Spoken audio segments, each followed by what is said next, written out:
Kieran here. Hope you're all good. Okay, in this film, I'd like to talk about my ethical first principles. I've already done some videos about this.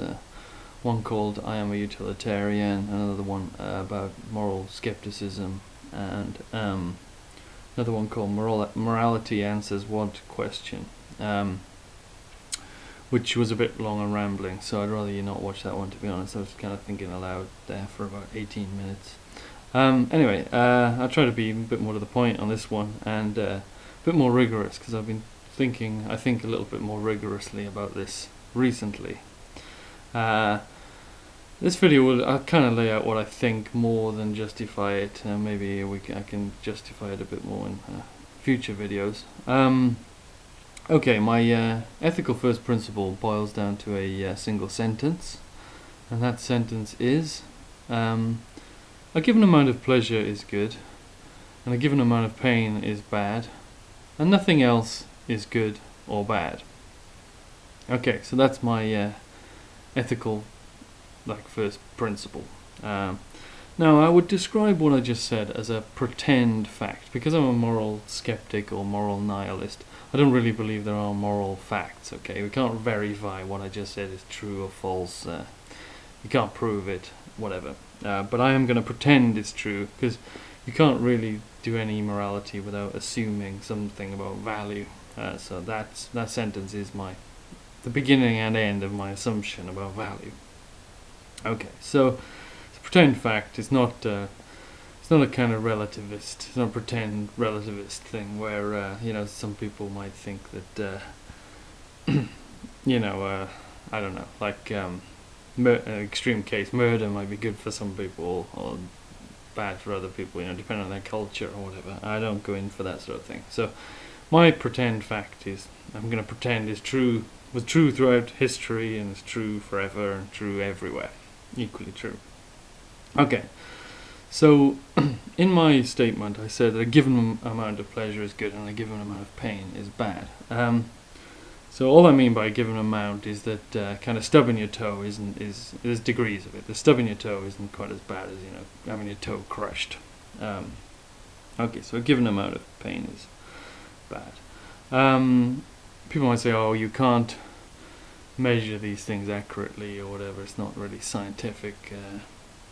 I mean, as far as moral systems go, I think it isn't too bad. I mean, you can kind of roughly measure, in theory, measure an amount of pain and compare it with another amount of pain or pleasure. You can't perfectly, but the sort of stuff people talk about in morality, like obligations to do this and that, and like things like freedom or whatever, they know more sort of rigorous or measurable. Okay. Okay, also, when I say like a given amount of pain is bad or pleasure is good, I'm basically saying it's sort of absolutely and independently of other things bad or good. So if I stub my toe, that is a little bit of bad, and that is if everybody else was having their toe crushed at that point, this stubbing my toe would still be bad to the same degree, in a sense. Or if everybody else was experiencing bliss, that stubbing the toe would be no worse. It's like an absolute independent sort of thing. That event is nothing else can take anything away or add anything to the pain of that. Okay, so we can't, in order to do, evaluate things like whether murder is wrong or whether, eating meat is wrong or things like that, we need to combine this pretend fact that I just gave you with real facts. And the way I intend to do that is in the following kind of way. Imagine an example where a volcano erupts and the lava goes on a village and kills and maims loads of people. Now, I think it's reasonable to say that because that maiming or whatever is painful and therefore bad, we can say the volcano eruption is bad because it's earlier in a chain of events that led to the pain, led to the badness. So I think it's reasonable to say that volcano erupting was bad. And people might say, oh, but everything's kind of determined. There's only one world, and I'm being kind of counterfactual. I'm sort of imagining the back of my mind of another world where the volcano didn't happen.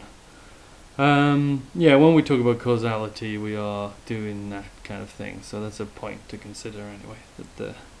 That's something that's a bit controversial, maybe about outside of ethics. But anyway, something to consider.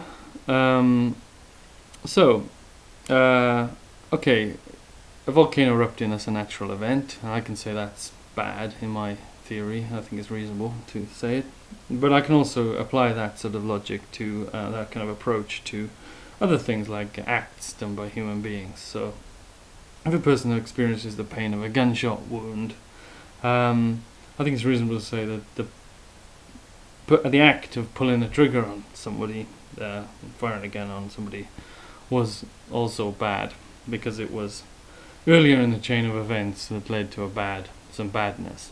You can say the same thing. I can say the same thing about a plan to shoot someone, say, or a plan to start a war, or a rule, or a law. I mean, something like banning alcohol led to a lot of, say, bad things, or banning whatever, banning marijuana. And you can say the same things about motives. You can say you could have a bad or a good motive if it's earlier in the chain of events that leads to a good or bad thing. Or you could even say a person. It's quite divisive to do this, but you could say if a person just always seemed to do things that led to badness, i.e. pain, then that person, you could say, is bad. Though you want to be careful with that, because that labeling somebody may lead to more pain through the kind of conflict. Okay, so I'm well on my way, I think, there to moralizing about just about anything, I hope. Anyway, I hope you enjoyed that, and I welcome your feedback. All the best.